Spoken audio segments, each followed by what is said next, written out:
I'm feeling really guided to make a video about maybe some deep, dark shame that's coming up for you. Uh, it seems like in the field right now, it's really pulling up that kind of, just that kind of sensation, those kinds of energies within us. And these can be the hardest to be with without believing, because shame is so gripping, right? It's just like, I know when I have deep, dark shame coming up, it's like, it just pulls my consciousness in sometimes to where it just feels so magnetic. Like I can't, I tend to not have a lot of space when a lot of shame comes up. It's just like a cloud, it just feels so dark. And then it's almost like you're looking through the eyes of the one within you that feels so ashamed. And so the world can have a darker tint to it. When you go out and about, you can just feel like this shakiness and this fear around people because you're feeling this sense of like you're bad. That's another feeling that deep, dark shame can have. It's like this sense that you're bad and you don't even know why. And that feeling will point to reasons. It'll try to make up reasons just to kind of validate. No, it's like trying to tell you, no, trust me, I'm bad. This one within you is so convinced that he or she is bad, and a lot of this deep, dark shame, it comes from when we were really, really young, and say we were in a chaotic environment when we were young, and there was just like lots of trauma around, and we felt really unsafe. There could be this kind of, like as babies, I learned this yesterday or 2 days ago in a session with a healer. She was telling me that as babies, we were really good at, instead of saying something is wrong here when we felt unsafe as babies, instead of like being able to do that, we would just internalize like something is wrong with me. So that's what we knew to do as babies. That's just what we automatically did. And then that somatic shape of like shame, like something is wrong with me because the external is crazy and I feel unsafe. That kind of shape, that energy of something is wrong with me, it stays in our nervous system. It's like in the body, right? And so then when we go through a spiritual process, when we're alchemizing the energies within us, we make contact with that aspect of us again, with that somatic shape, with that energetic feeling of shame. And it could be triggered by something. Maybe it's triggered by some relational thing that happens or something at work. I mean, life is ingenious at triggering anything up within us that needs to be seen, right? That needs to be cleared. That needs to be met by the light. So you could be going through situations right now that are triggering deep, dark shame for sure. Or it could just be coming up and you have nothing to kind of point at that's saying, like, telling you why. But this deep, dark shame is just a beautiful thing it's releasing. Like on the scale of energetics and vibration, David Hawkins illuminates that shame is the lowest vibrating energy there is. And so this is a beautiful thing that you're getting in touch with it. It might not feel beautiful, and you have to really kind of be in this space of non-duality to see getting in touch with your shame as a beautiful thing, because it does feel so downright just, right? Just like, this one somatic healer I know, Irene Lyon, she says it's like purging the feeling of like, what did she say? Like a dead rat or something? Like it has like that kind of like, quality to it, And so if you're feeling that, especially in the heart center, that's where it can really show up, this feeling of I'm bad, because that's where the wound of unworthiness lives. And that's where we internalize that kind of, those kind of beliefs. I'm bad, I'm wrong. And so you might be feeling like a deep clench in the heart as this makes its way up and out. And there's going to be unconscious resistance to feeling the shame too. That's a big one.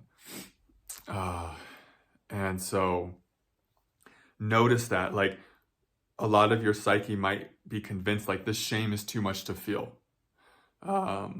Or your psyche, like I was saying earlier, is going to be like, no, we need to believe that something is wrong with us because there's some kind of mechanism in there that's like, that's your identity, that's what kept you safe.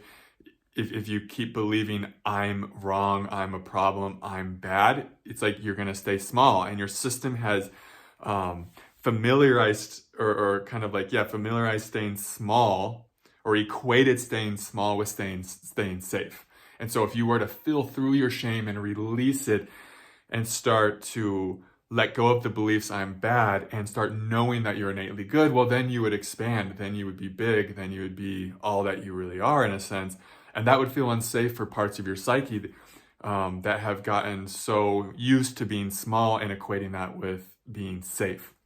But that's kind of the mechanism of the psyche. It wants the familiar, it wants the normal, it wants that pattern that's been established, even if it's rooted in shame and I'm bad, because that feels safest to your psyche. But you're not your psyche. You're the awareness that's holding space for your psyche, and you're the awareness that's strong enough and powerful enough and loving enough to feel this shame.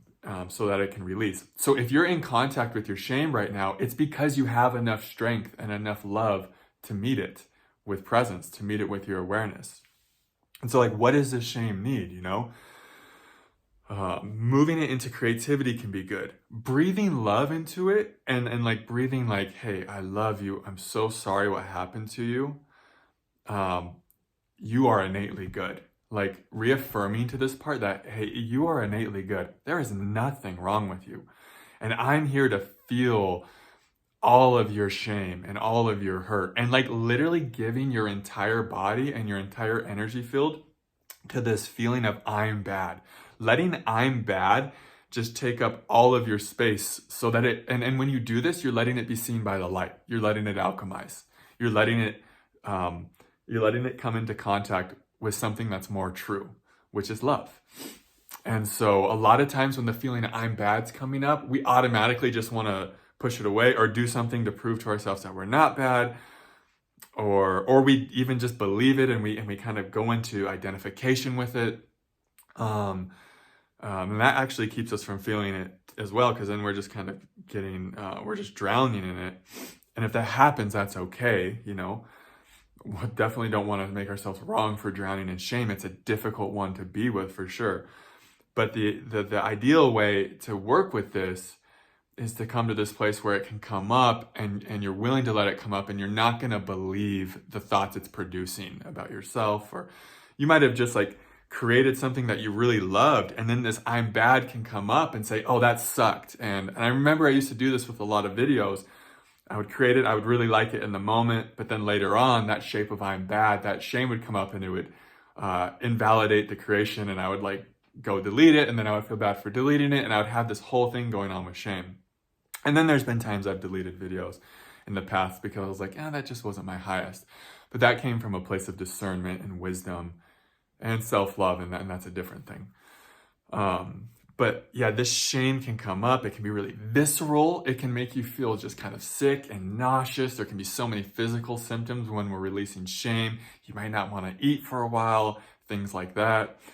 Because like I said, it's just this dense, heavy, kind of low vibrational energy, and we have to feel it to release it, right? So no, if you're feeling it, you're healing it, like you'll hear a lot of people say.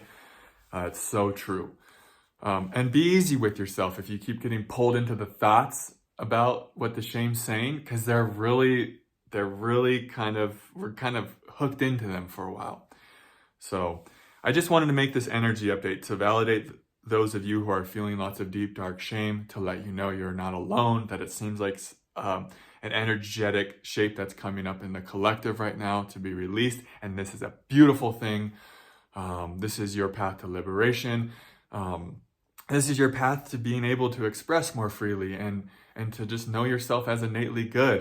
And even if you make mistakes and mess up, it's not because you're bad, you know, or you're wrong. It's just because you're human and we're here learning.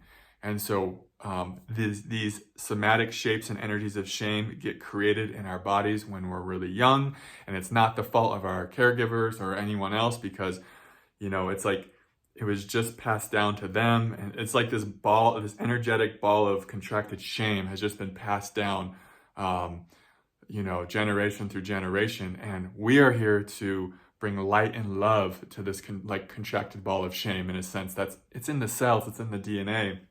But we're here to end that lineage and to birth a new one, to birth new earth, you could say, if we want to go into more of the spiritual component of this. But just to keep it simple, this shame just needs your love. It needs your presence. Sometimes it needs every ounce of your energy field, because it just needs to be seen. It wants to be acknowledged. It wants to know that it's innately good. And it comes to know that as it's seen, and as we don't believe the thoughts about it, it's like the shame gets to transmute. And what a beautiful offering, not only for yourself and your own life, but for the collective as well. And I'm just, something I want to say, I'm just so thrilled with all of you for doing this work and just how good you're all doing. And it's just an honor to be, doing this work with you. And yeah, it's just such a joy to show up and share with you guys. And I just want to say thank you for all of the donations. They really help support this work. Thanks for, booking sessions and, just everything. And thank you for your presence and just being alive during this time and choosing to be here. You're all very brave and courageous souls, and my heart is with you. So much love. Namaste.